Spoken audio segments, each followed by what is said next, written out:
Welcome to Your College Bound Kid, a podcast for parents, college counselors, students, and anyone who wants a weekly deep dive into the world of college admissions. Hi, this is Andy Stricker. I am currently the Dean of Admission and Financial Aid at Connecticut College, located in New London, Connecticut. I've also worked in athletics and admissions at Kalamazoo College, Beloit College, Ursinus College, and Guilford College in Greensboro, North Carolina. I'm Lisa, and I'm a clinical psychologist and college counselor. I have a daughter in college, a daughter in high school, and a son in middle school. After 30 years in Chicago, we recently moved to North Carolina. My name is Mark. I'm a college coach in Atlanta and the parent of two daughters. Karis, a graduate of Davidson College, and she is the founder of the Spanish tutoring company, SpanishHelpToday.com. And Joy is a wellness coach at the Keenan Flagler Business School at the University of North Carolina, Chapel Hill. And I'm so blessed to be able to work alongside both my beautiful daughters at School Match for You, a college counseling firm that I founded in 2010. This week in the news, Andy Stricker continues his 7-parter, or is it an 8-parter, conversation with me about athletic recruiting and college admissions. Lisa joins me for a question from a listener about submitting video in lieu of an interview in your application. Carlynn Greene, our external outside scholarship expert, has her final part of her interview on how to win external or outside scholarships. And Kevin Newton is back for his series on universities in London for part 3 of 4. And now it's time for Hot Topics in the News.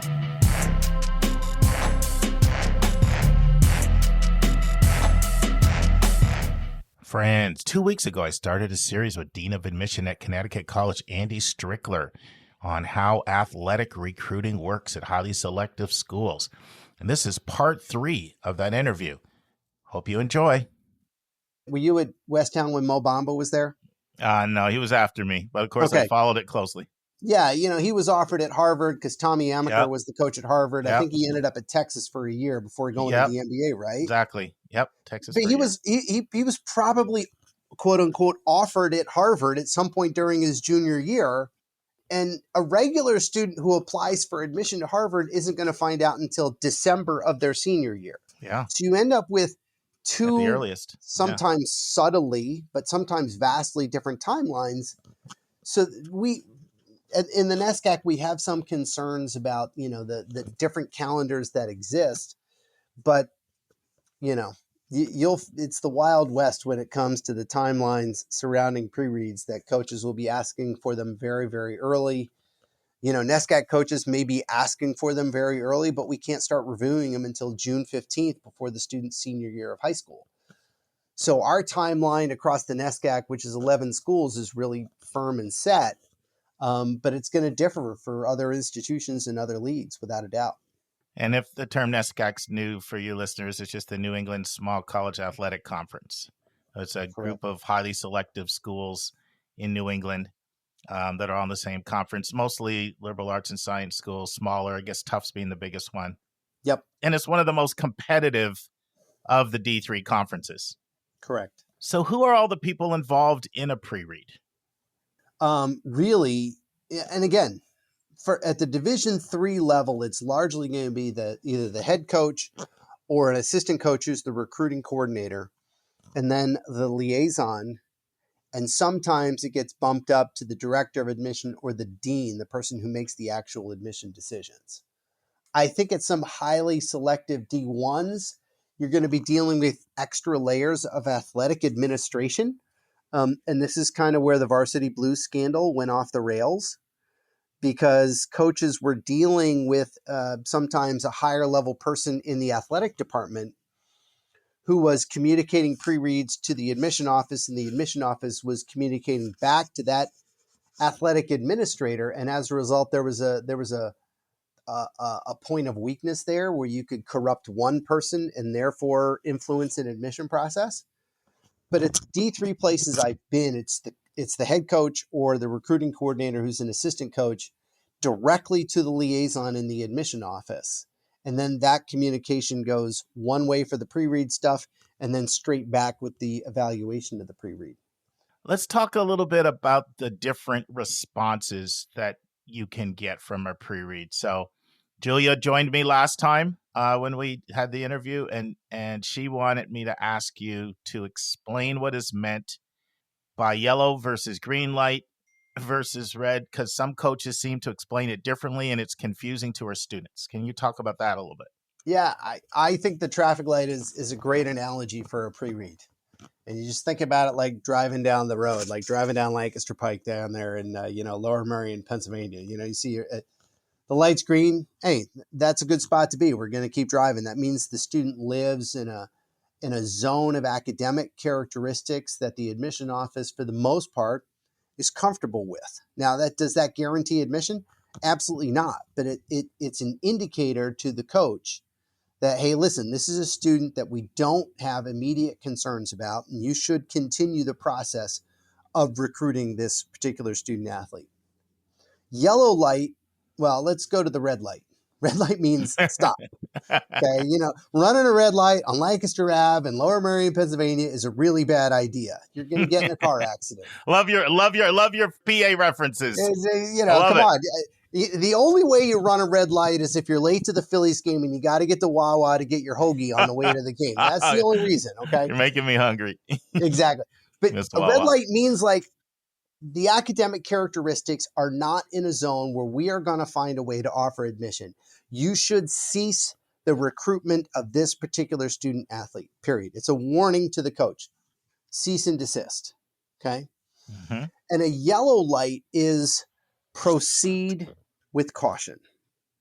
And a yellow light can mean a million different things depending on the institution, the sport, the position, the roster need, institutional need. It can mean a million different things, okay? For the most part, if a coach gets a yellow light on a pre-read for a particular student athlete, most of the time they're going to move on to someone who lives in a green light category, unless the prospective student athlete checks a number of really critical boxes. Super high quality player, positional need, institutional need, checks off a number of different things that are going to match up with what we are looking for. Because a yellow light means a student's living in an academic zone where the admit rate is going to be significantly lower than a green light pre-read. And as a result, a roster player who's going to play as a junior and senior, never really going to be a starter, not going to be an all-conference performer, not at a high position of need, and we get a yellow light pre-read, coach is probably going to move on. That's just the way that it works.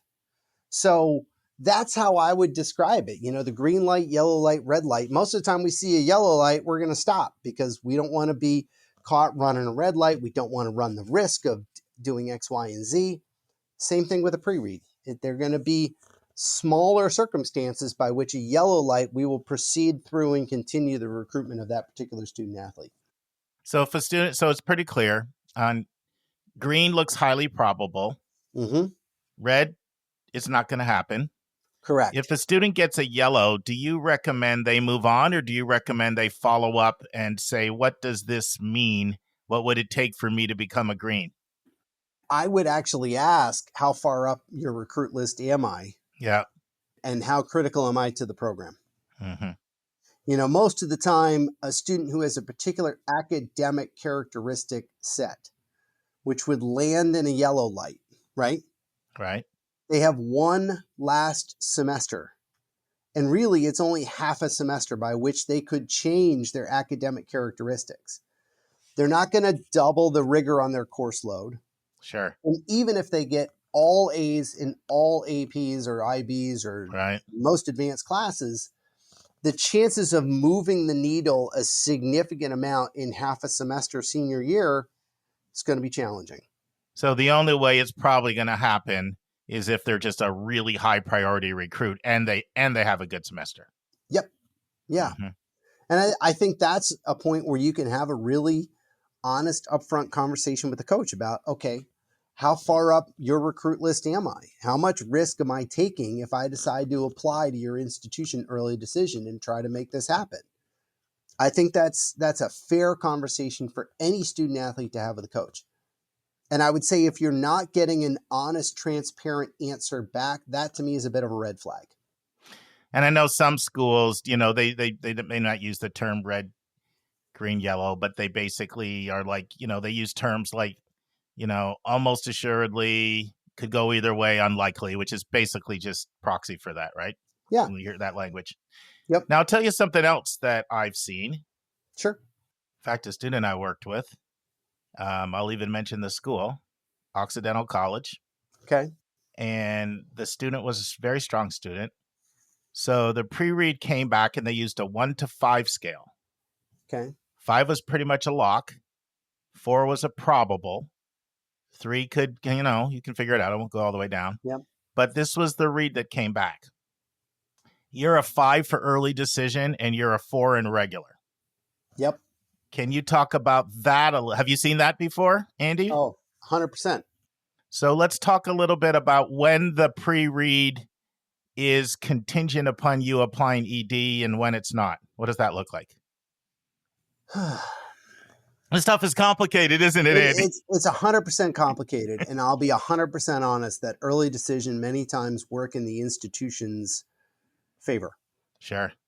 It gives us the ability to manage our rosters effectively.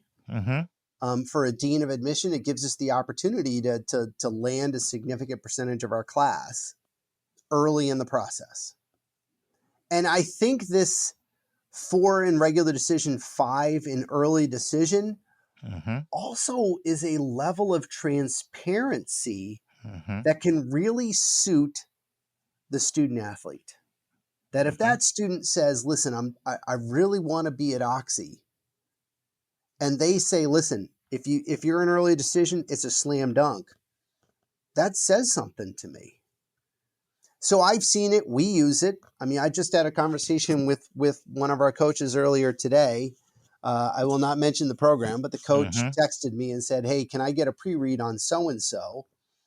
And I sent the pre-read back, and it was a green light turning yellow.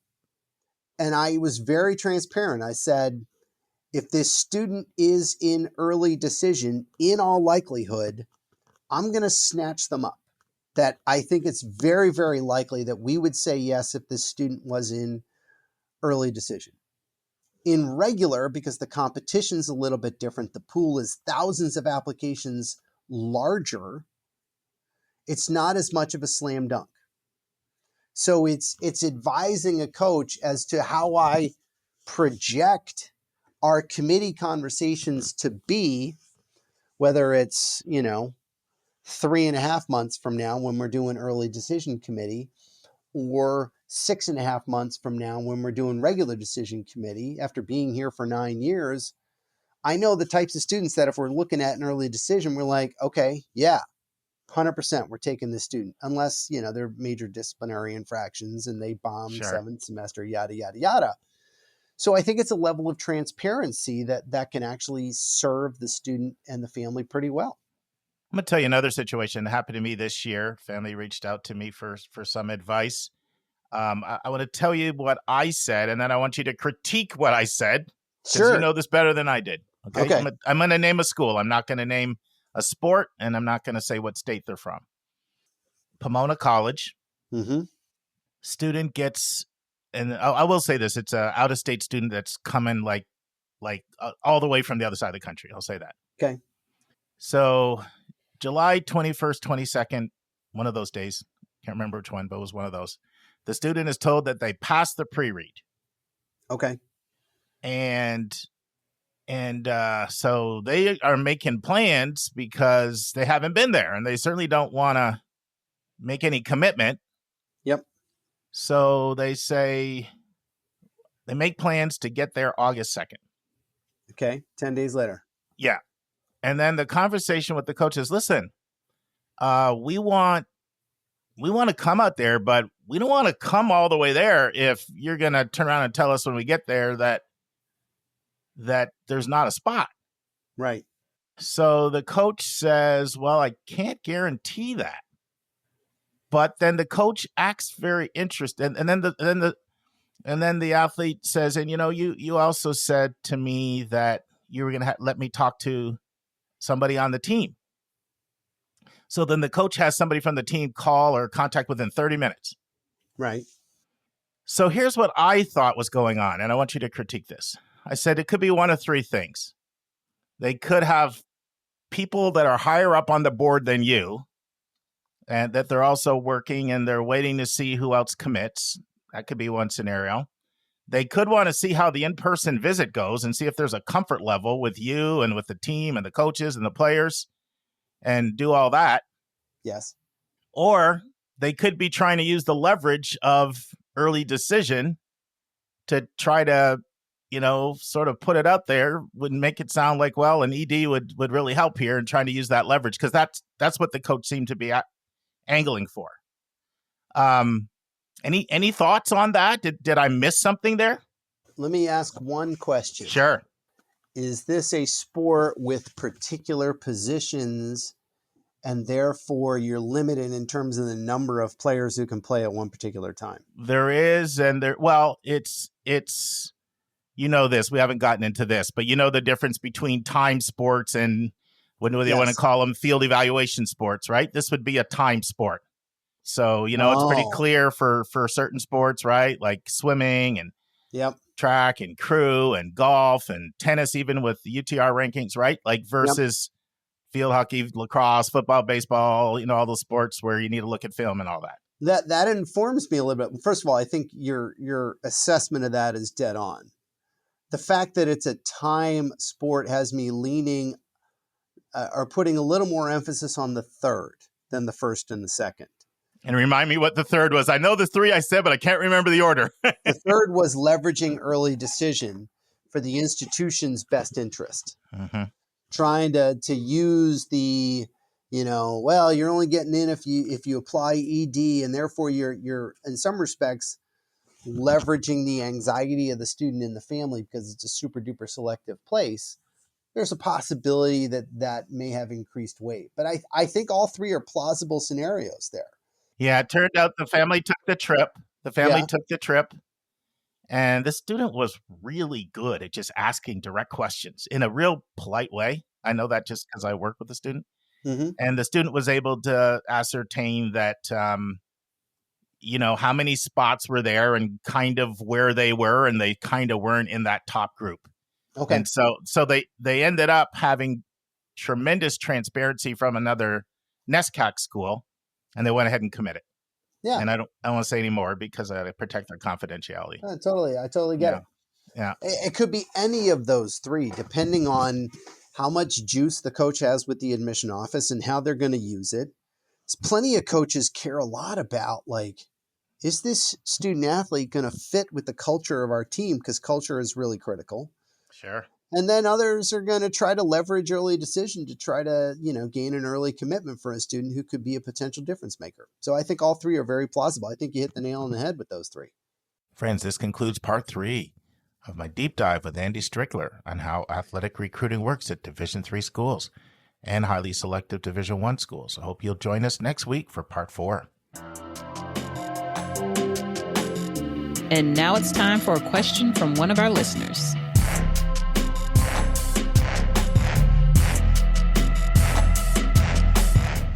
All right, Lisa, we're back to a mom in the Northeast with the question that Julia and I actually did a fairly deep dive on, this same question not too long ago.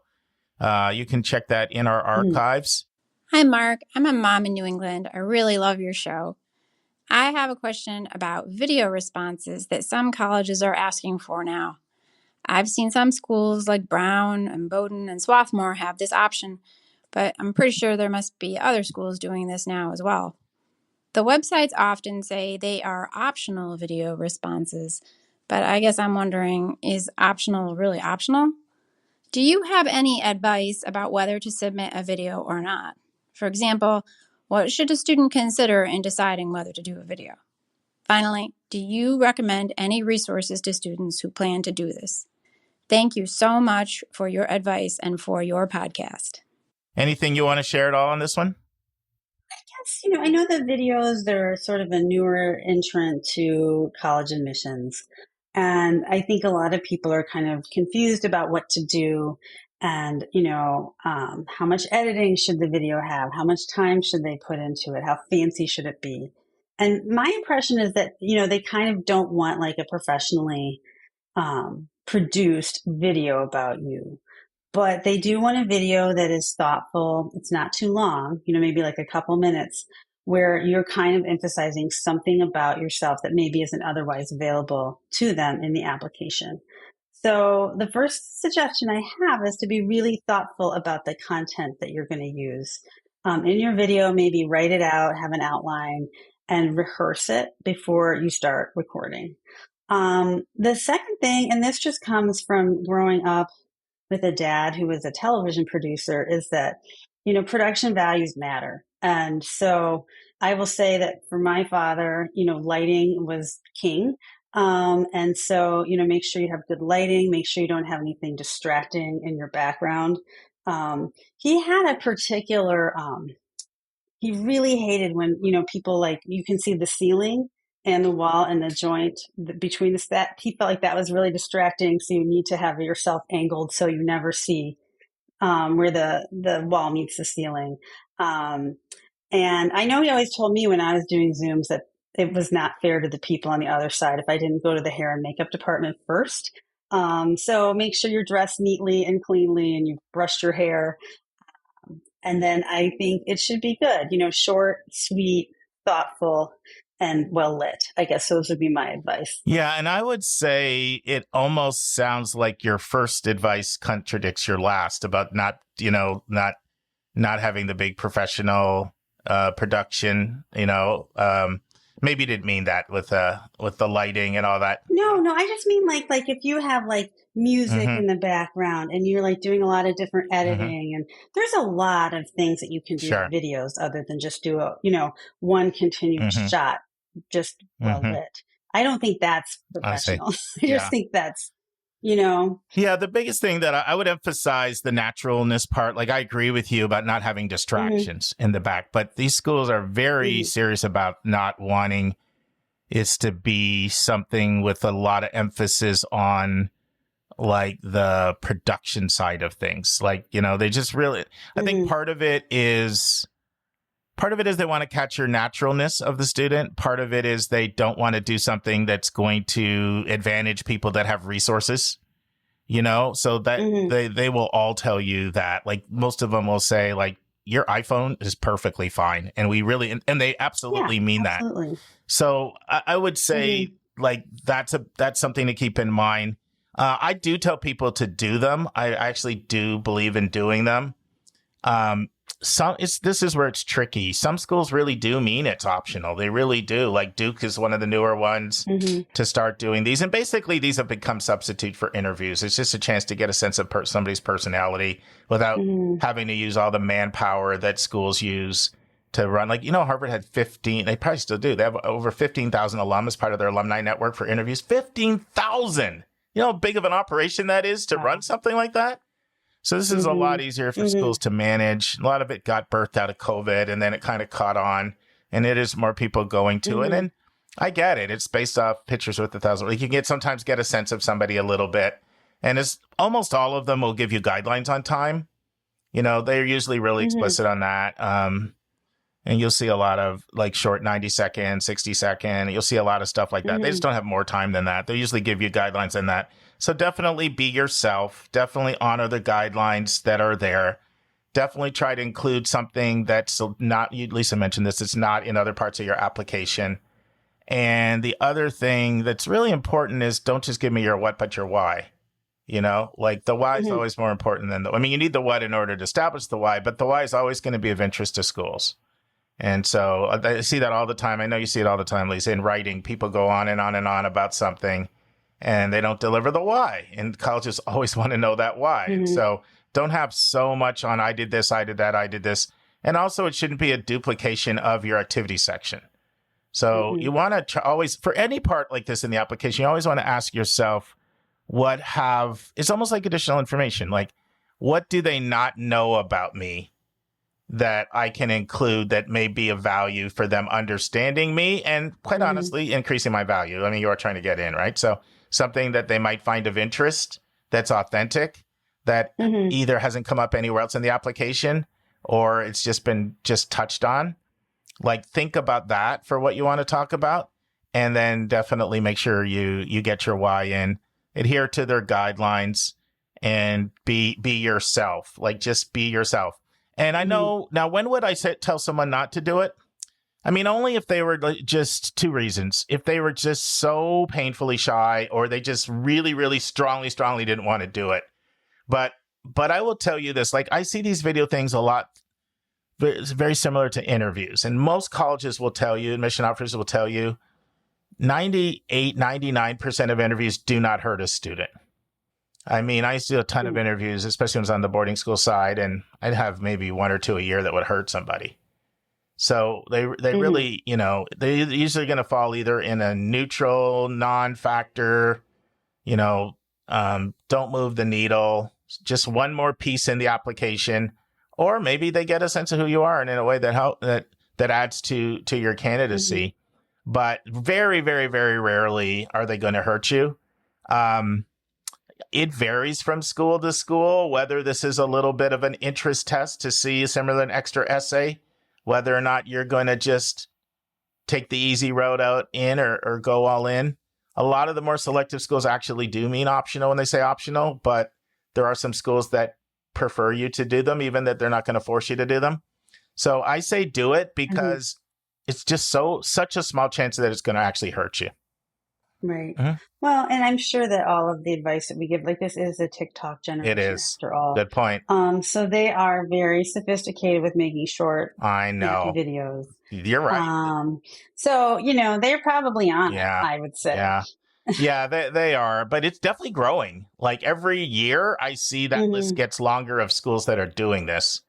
You know, I think there's been a lot of talk about trying to almost have an aggregator down. You may remember I had a company.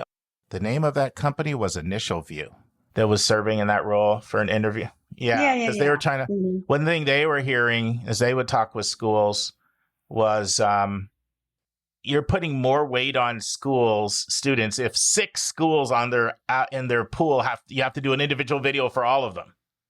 So almost like the Comment app is designed to reduce time. Like, wouldn't it be great if you could sort of have a repository in a place that you could put this up there? And I think that will eventually happen, and that will eventually emerge. I really do. I think, you know, you'll see that emerge over time, because, I mean, schools, I think, are, for the most part, I think they're pretty conscious. Most of them, not all. I can think of exceptions.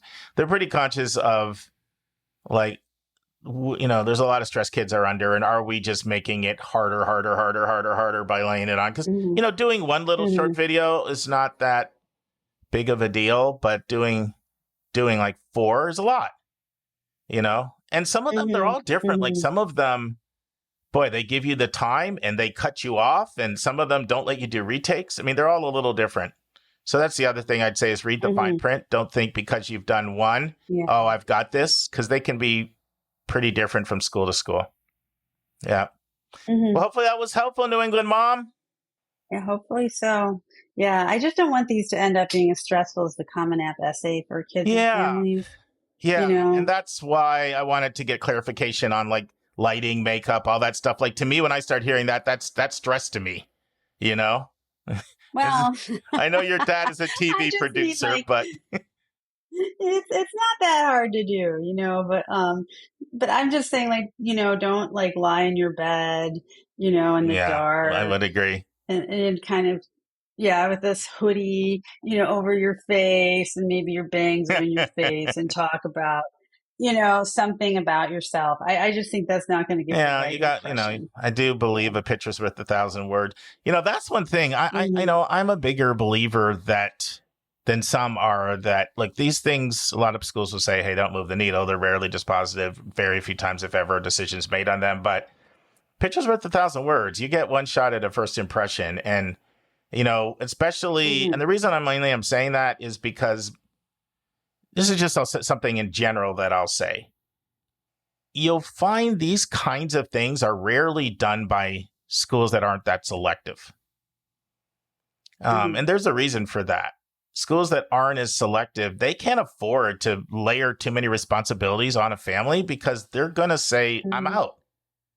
I mean, I was just literally earlier today, I was talking with a student I'm working with, and she was trying to decide whether she wanted to apply to Virginia Tech or not. And she said, it's probably my 9th school on my list, and she has 10 schools.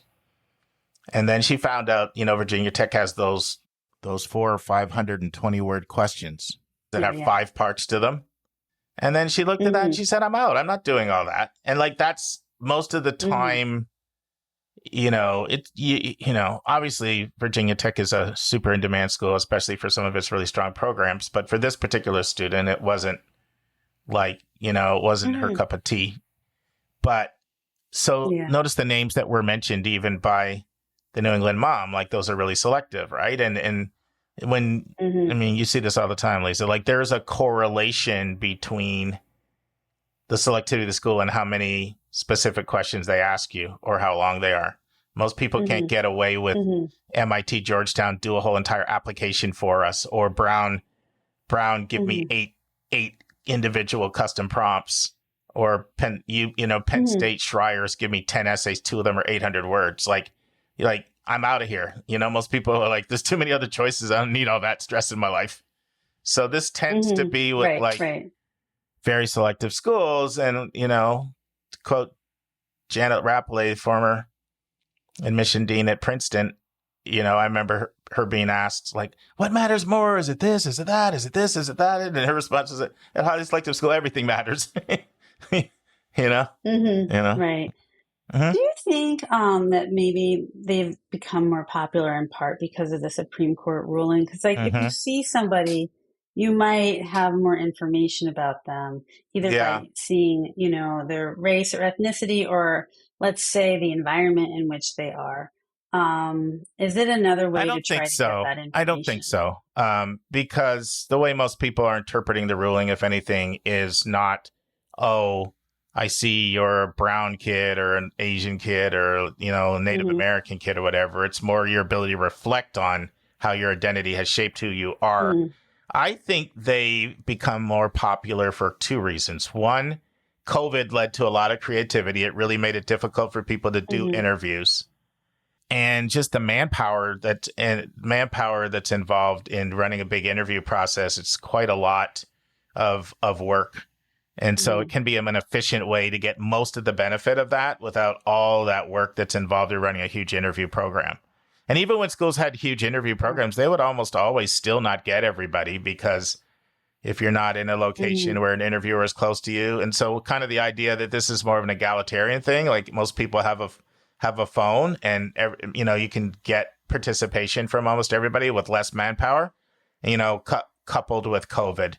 And then the third thing that I would add would be, as schools get more selective, it's just like one more thing that can, give you another prism through which you can see a kid. Because like I said, look at who's requiring these. They are really, they're pretty much almost all of the schools have admit rates on less than 1 in 5. And in many cases, they're in the less than 1 in 10, especially in regular admissions.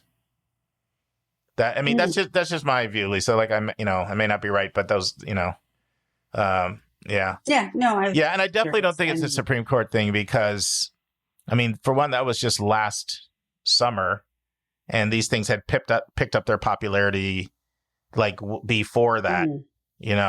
I do think schools are doing some other things because of the Supreme Court decision. Some of the ways in which I see them recruiting. I see some creativity being brought into recruitment for a certain sector of schools. It's a small percentage that are doing things differently, but they tend, once again, to be the very highly resourced ones that would oftentimes be a target for a lawsuit. But they're still not giving up their commitment. They just believe at their core that, a diverse learning environment is a better learning environment. So, well, this was good, Lisa. We bounced around and jumped in a bunch of directions, but I think we covered some good stuff. Thank you. Great. And now this week's interview with a special guest.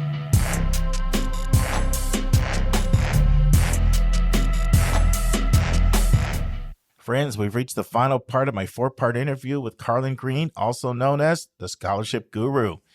We're looking at external or outside scholarships. These are scholarships that you don't get from the institution themselves or from the government or the state or any other source, but you get them from organizations like civic organizations and corporations and churches and religious places of worship, foundations, philanthropists, professional organizations. And in this final part, Carlynn shares her tips for handling rejection. Carlynn tells us how many scholarships she applied for. Carlynn talks about whether the scholarship interview makes a big difference. I share the success rate my students have had. Carlynn shares any tips she has for students who are in college and they're trying to get external or outside scholarships. Carlynn talks about whether GPA and test scores are important when it comes to scholarships. I asked Carlynn what success rate she has seen when it comes to things like workplace scholarships, scholarships from businesses you're affiliated with, and scholarships for students with health conditions. And Carlynn shares some great additional resources for us, especially for someone with health conditions. And finally, Carlynn goes on the hot seat in our lightning round. Listen and enjoy. Any tips for handling rejection? You know, because you can get a fair amount of rejection, especially if you're going for those national ones. Any thoughts at all on how to handle rejection if someone starts out and they do 3 or 4 and they don't get any and they say, bump this, I tried it, it didn't work? Yes, so rejection is a part of the process. You should not be only applying for like 10 or less scholarships. I would say at the bare minimum, try to apply for like 50 scholarships, right? So for context, I applied for a little over 100 scholarships and I won 30. So my success rate was about like 30%, give or take. And so when you are rejected by a scholarship, try to reach out to those over the scholarship and seek constructive criticism as to why you were rejected, what aspects of those competing against you, what aspects within their application stood out more for them. And then from there, go back to your application, update it as needed, and so forth. And then also, let's say that the scholarship committee never responds, because oftentimes they just kind of ghost people. They never respond to your message saying, hey, can I get some feedback? In that case, I do have a separate service on my website where I review applications, whether that's before you submitted them or a rejected application. And then I can look over it for you and give some feedback on how to make it stronger. That's great. That's great. Any tips for interviews, for scholarship interviews? And how often do you find scholarships have interviews attached to them? So I would say in terms of percentage here, about 10 to 15% of the scholarships that I won required an interview. So it's fairly rare. But I will say, like in the age of like artificial intelligence and everything, you will likely be seeing more applications requiring an interview or like a video application as opposed to an essay. So keep that in mind. And also make sure at the very end of that interview to ask questions. So make sure to do all of those things. And I hope everybody heard there's a numbers game aspect to this, right? So Carlynn applied to 100. She won 30. The student I worked with applied to 50. She won 12. So that's a 24% hit rate. I know Kristen, who won 10, she applied to about 50. So she had about a 20% success rate over 18 months. She worked on this over a period of 18 months. So it's people are taking this on like a part-time job, but I mean, the hourly amount you actually make, if you do it well, is pretty good compared to most jobs, right? Definitely. So Carlynn, what about students in college? So 31% of our listeners, according to our 2022 survey, have a student in college.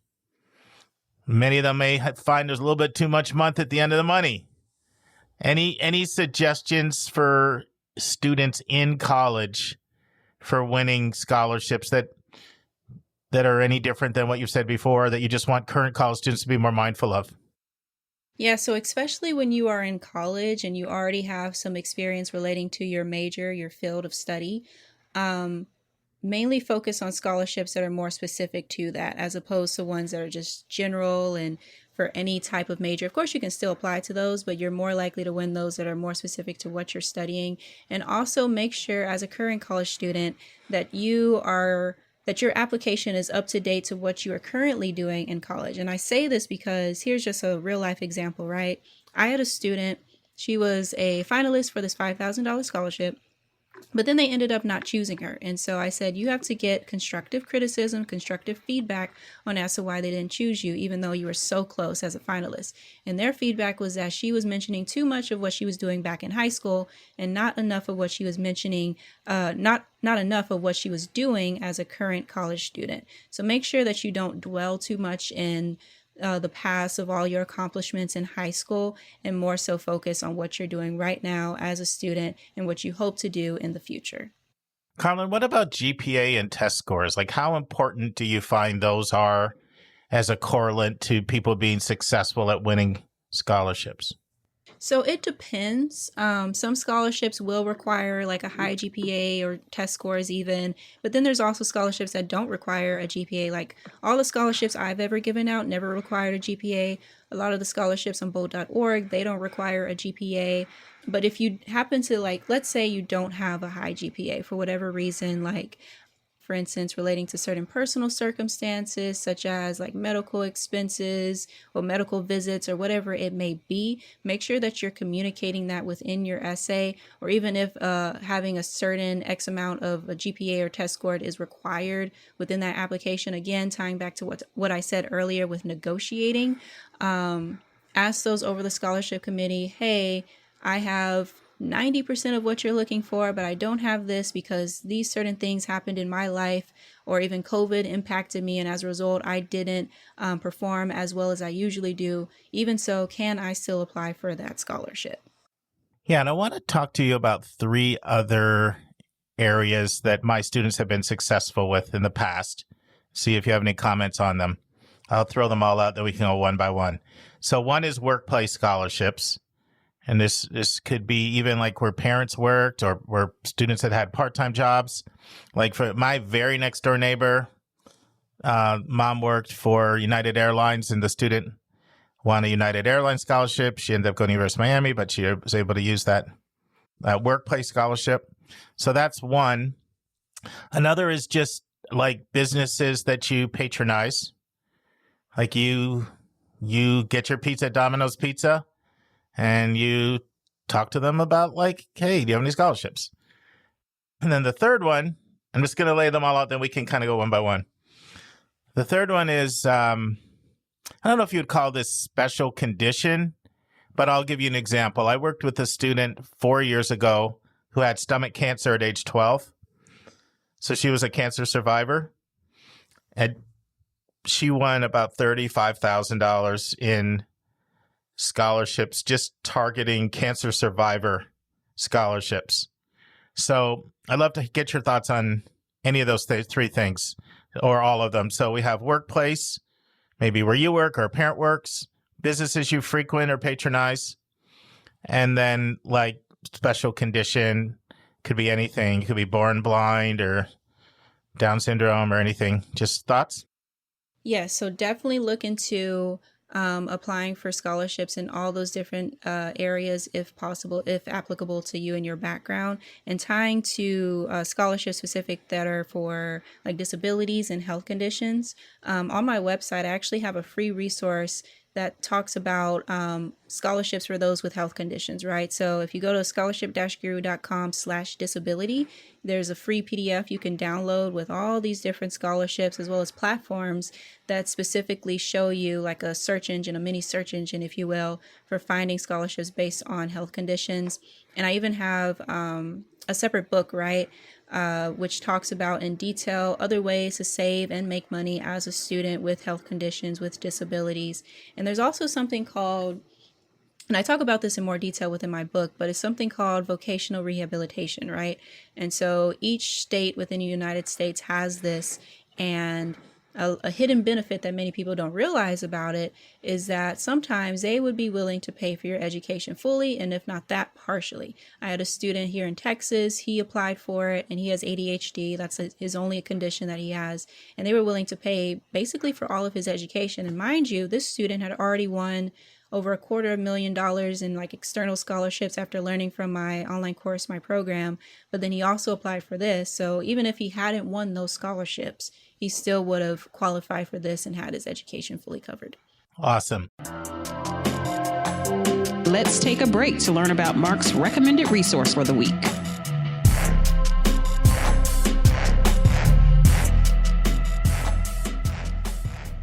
Friends, one of the questions I'm getting a lot these days in the counseling room is, how do I submit my artistic talent? Or another question is, how does Slideroom work? A lot of people have heard about Slideroom. And Julie and I are actually doing a recording tonight. We're going to talk about Slideroom for about 10 minutes tonight, but that won't air for a while. And for those of you for whom it's a time-sensitive question, I wanted to give you a good resource. So our recommended resource for episode 461 is the guide to using Slideroom for artistic submission. And we've included a link in the show notes. It's got a lot of good information in there. What is Slideroom? What should it be submitted for? How does Slideroom interface work with the Common App? We hope you'll check it out. It's in the show notes. Now return to our interview with Carlynn Greene. So I'm about scholarship questioned out. I've asked everything I can think of.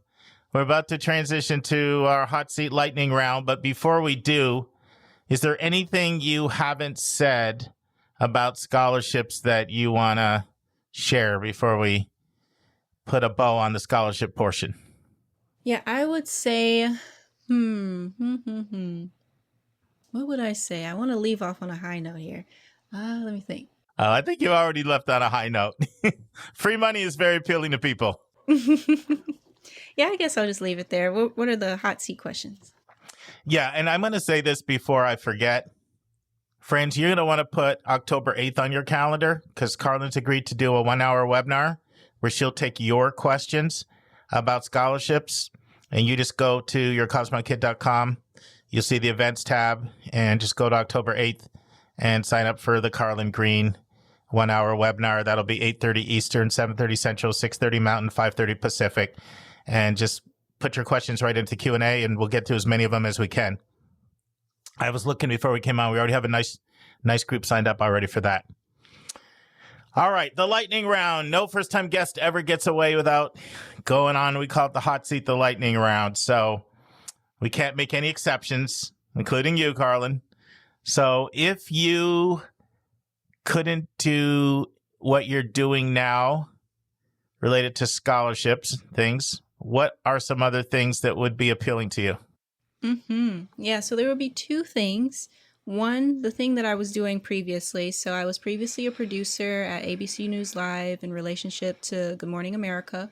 So I did that for a little while, but then I decided to pursue what I'm currently doing full time.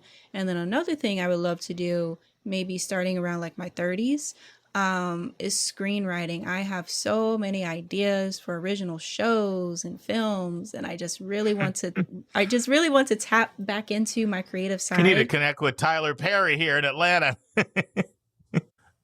He's like the guru here in Atlanta. He owns huge studios, like bigger than all the stuff in Los Angeles. This is like, Atlanta's like the film capital. Yeah, good for you. Good for you. What place is on your bucket list you want to get to? You have to get to it at some point and travel and visit. Oh, yes. So, well, last year I was able to travel abroad for the first time ever. It was actually from a brand deal, right? I was working with this company called World Strides. They were promoting their study abroad programs and they wanted me to do it. And so I went to Japan and South Korea, which are like the top two countries I've always wanted to go to because I'm a huge fan of like anime, K-dramas, K-pop, and all that. Very stereotypical of me, if you will. But it was an amazing opportunity. And then last year, well, not last year, just like a couple of weeks ago, I got back from a cruise and I went to the Bahamas and Mexico. So that was really cool. So in the future, I would love to go to like Bali, Indonesia, a lot of like the Southeast Asian countries. And then I also would like to go to like Ghana and South Africa. Wow, adventuresome. So a lot of listeners may not know this, but Carlynn has multiple brand deals. So how do you get your brand deals, Carlynn? Yeah, a lot goes into it. Sometimes I pitch to them, but most of the time they just email me since I have such a large audience, like a little over 1 million followers between TikTok, YouTube, and Instagram. They reach out to me. So I've worked with like Dr. Pepper to promote their scholarship. I've worked with Walmart, Lowe's to do like a back to school campaign with them, promoting like their back to school decor and furniture and stuff like that. But I've done so many brand deals, and in terms of how to get them, again, pitching, email, and then there's also platforms similar to how you can apply for scholarships on certain platforms. There's also platforms where you can apply to brand deals. So those are my 3 ways. Yeah, my oldest daughter just got a brand deal. She's super excited. So she was on like, I'm probably going to say it wrong, but I forget that, like, there's like the Great British Bake Off or American Bake Off or something where she had to go to England and compete. Ooh. And so now like companies like that involved in cooking, baking, and all that are like reaching out to her for brand deals. So she's pretty excited. It's like, that's like so a new cool. thing your generation has. Yeah. Sounds like a pretty cool way to make money to me, you know. What are your hobbies? Okay, so my hobbies are tennis. I've been playing tennis since I was like 5 or 6 years old. Wow. Yeah, I want to get into pickleball too. I went ahead and bought like the racket and the balls. Another hobby, of course, playing my flute. Honestly, I need to buy a new flute because I left it out of its case too long and it like rusted away. So it's not really playable anymore. So that's a thing. And then another hobby I have, I read a lot of webtoons and I watch a lot of anime. So yeah, that's about it. Carlynn, this has been awesome. I'm appreciate you giving us an hour and 15 minutes of your time. We're excited to have you for a webinar coming up here on October 8th. Why don't you close by telling people your YouTube channel too, because you have your own YouTube channel. We haven't talked about it. Yes, so my YouTube channel is the same username as my TikTok, which is ESP Daniela. And then I'm mainly active now on Instagram because their algorithm is just treating my content better. So my username for Instagram is different. It's Carly100, CARLE 100. And if somebody wants to reach out to you because they are interested either in your one-on-one counseling or your classes, what would be the best way, or anything else that we've discussed today? Yeah, you simply just go to my website, scholarship-guru/services, and you'll see all of my services there, as well as more information relating to my program. You're also pretty good at marketing. You know that? I got to give you credit for your marketing skills. So Oh, awesome. thank you. I mean, you're the age of my daughters. I'm like, you're so accomplished. See, I'm just an overachiever. That's what that is. And with marketing, before I studied broadcast journalism, I was studying graphic design, like the marketing side of graphic design. So a lot of that fed into what I'm doing now. Well, thank you so much. This has been a delight. It's going to be a tremendous resource. We'll get it up on our website that will benefit families. And it's so consistent with our mission of making college knowledge available to all, which is our mission statement. And I feel you've really contributed to that today. So thanks again, Carlynn, and we'll see you on October 8th. Awesome. See you guys soon. Thank you for having me. Oh, my pleasure. This was great. And now it's time for our College Spotlight of the Week.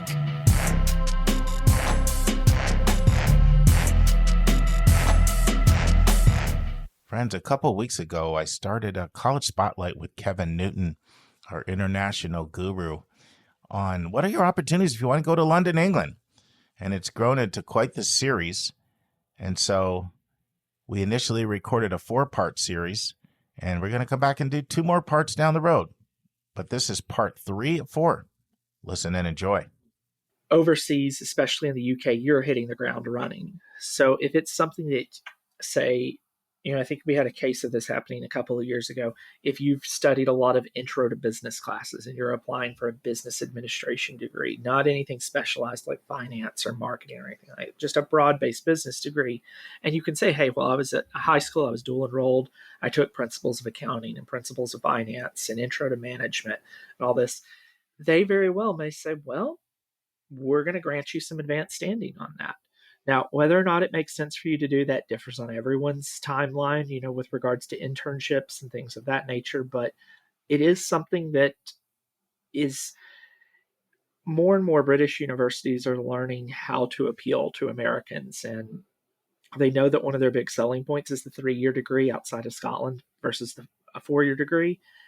And for a lot of them, especially the non-sweatshirt schools, they're realizing, well, it still gets our goals. It attracts that diverse voice from the United States. It also attracts those American tuition dollars. Let's be pragmatic here. But is it okay? They do the cost benefit. They think it's worth doing. Again, it's not a guaranteed. It's nothing to bet on, but it is something that has happened from time to time. Kev, can I follow up on something that you said that's got me really curious? So you said it's very important that you make the case for why you want to study what you want to study.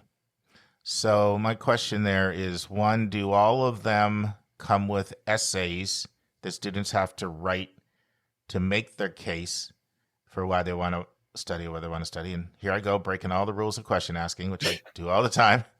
And then to what extent are they looking at the courses you selected in the context of, hey, you told me you wanted to study X, therefore I'm expecting to see this when I look at your actual curriculum?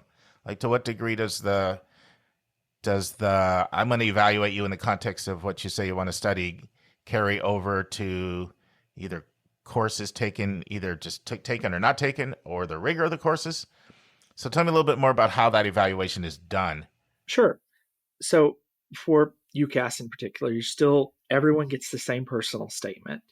And the guidance they give universities, say if you're applying for geography and chemistry, is to address both. And if let's say you've applied for geography at Manchester, for example, but not chemistry at Manchester, they know that, you're still making up your mind. They're just going to ignore the chemistry part. So as for the actual content of the personal statement, that they're looking at your motivations. I joke for the students who work with me that we use the summer between junior and senior year as book club.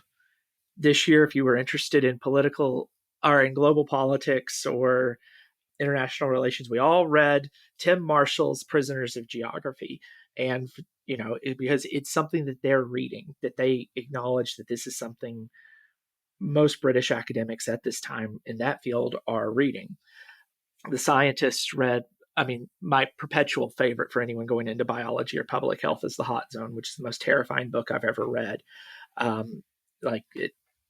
Just do it. It's awesome. But you're specifically addressing what your motivations are. And reading's a big chunk of that, because there aren't a lot of high schools that offer courses in, say, anthropology or philosophy or biochemistry. So you take the courses and you talk about your adjacent fields. So if it's somebody who's interested in, say, philosophy, yes, you want to have the English and the history courses to prove that you're an analytical reader.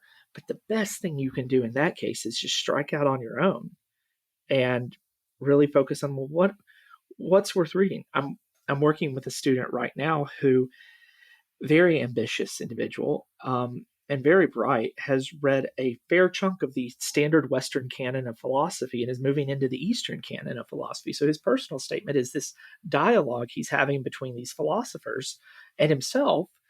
And it's quite good, to be quite honest with you. I don't want to jinx him or anything like that, but it's a little superstitious over there, Kevin. Talking jinxing language. I don't want to do anything, or I don't want to do anything, to overly, identify him or anything. But, it's for him, it's very clear that he is interested in philosophy, and that interest shines through. It shines through, some of the other things he's done. And it goes to show, okay, this person's never had a formal philosophy class, but they've done X, Y, and Z. They know what they're getting themselves into.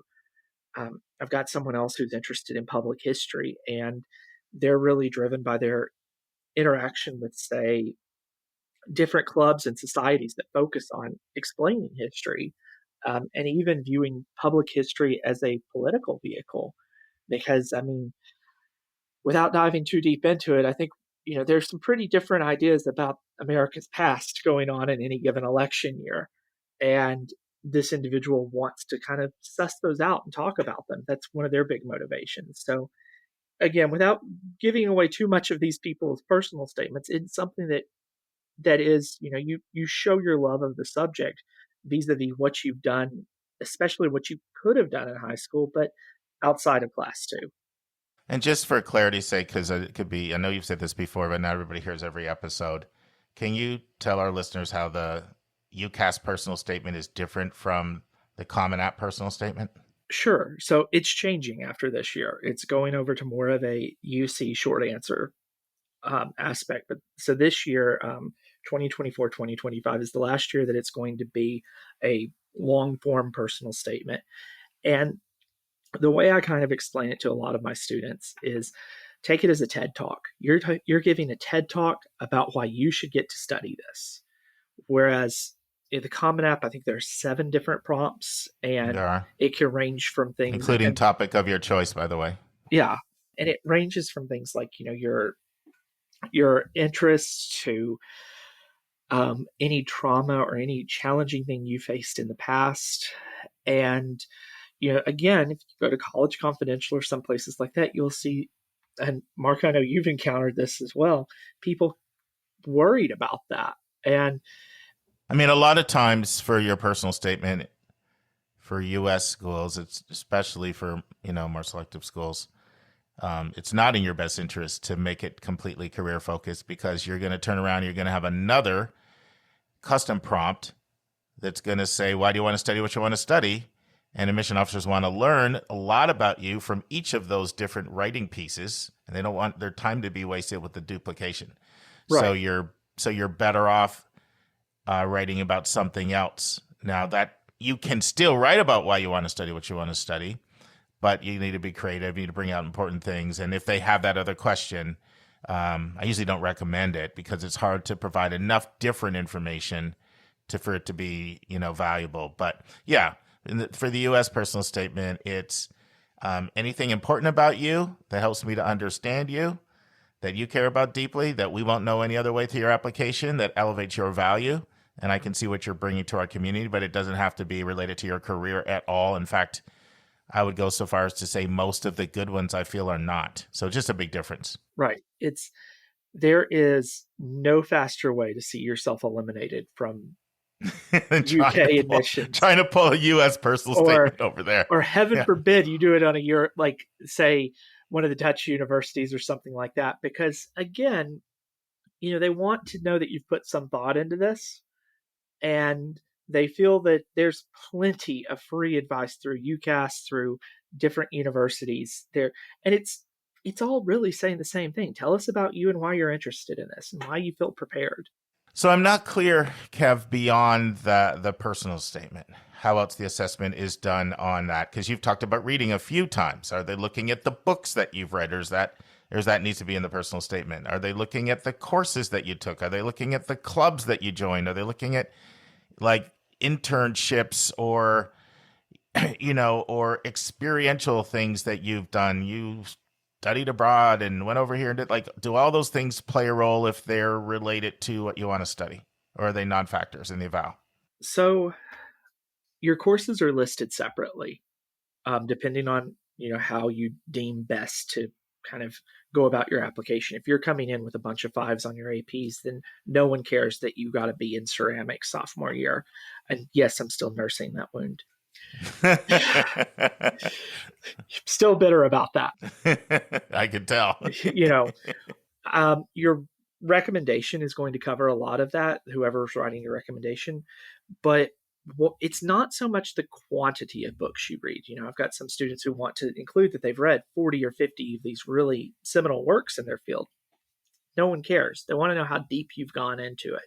So if you can talk about, to further the political or the geography, the IR example, to have someone be able to talk about, I was really interested in this. I've seen this on the news.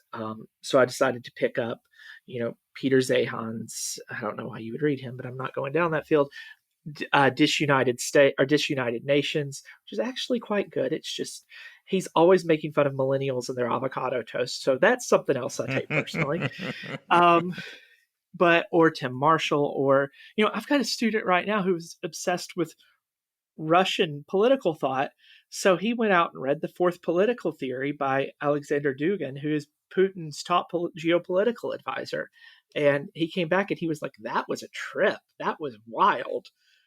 But it's showing how your motivations led you to do something else. So if you're in Model UN, yeah, that matters. Or if you're studying business and you've got a part-time job, or you're in FBLA or something like that, of course that matters. Let's stop on that note, just because we both have meetings in 3 minutes. Yeah. But I'm so fascinated by this, and I know we have not completed this topic. I don't think we got to the next tier, but we're just going to have you back. Yeah.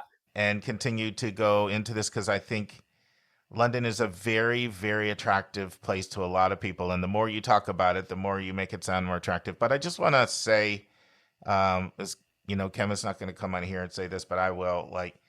If this is something you think you might be interested in, reach out to Kevin. He's got a great website.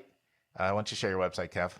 It's an educationabroad.com. In fact, it's getting reworked over the next couple of weeks. So, it should be a little easier to navigate. I ended up hiring one of my former graduate students, and she was like, "This is good, but we can make it better." So she's hard at work on that. And you can also just email him at kevin@educationabroad.com. That's AN educationabroad.com. Good branding, by the way. Good branding. Smart name. I like it. Everything's all your podcast and educationabroad.com, your website, your email. Good stuff there. I've got to thank my wife for that one. She's the brains of the operation. Awesome. Well, thanks, Kev. Let's Mark, not be late for our meetings. pleasure. We're both 1 minute away from our meeting times, but I'll have you back again to continue this, because my curious mind still has a bunch of questions for you, and I really appreciate you, dude. No, pleasure's mine, Mark. We'll talk soon. All right. Take care. Friends, this concludes part 3 of our deep dive on universities in London. We hope you join us next week for part 4. Okay, friends, at episode 462, I'm going to continue talking about what's the buzz out there. What are some of the hot topics in college admissions? And then we'll have part 3 of 5, Vince's interview with Sarah Lovely, an expert on all things when it comes to the arts and admissions. And remember, friends, college is not a prize to be won. College is a match to be made. So go find your best match, go find your best fit, and block out the noise, because only you know what's best for you. And that's our show. A big thank you to you, our listeners, for tuning in this week. If you find this podcast helpful, please follow us, and you'll get every single episode as soon as it is released. If you're interested, there are a few ways you can really support our podcast. You can click the share button and send it to your friends and acquaintances. You can help us pay our staff and our expenses by donating on our website. You can write a review for us on Apple or Spotify. I'm the producer of the podcast, but we have a fantastic team of 15. Shout out to our co-host, Dr. Lisa Ruff, Dr. David Williams, Linda Depker, Susan Tree, Vince Garcia, and Julia Esquivel. And to our substitute co-host, Sylvia Borgo. Our sensational sound engineer is Nemanja Motvich. Our amazing music is from Victor Allen Weeks. Marketing designs are from Kimberly Blass.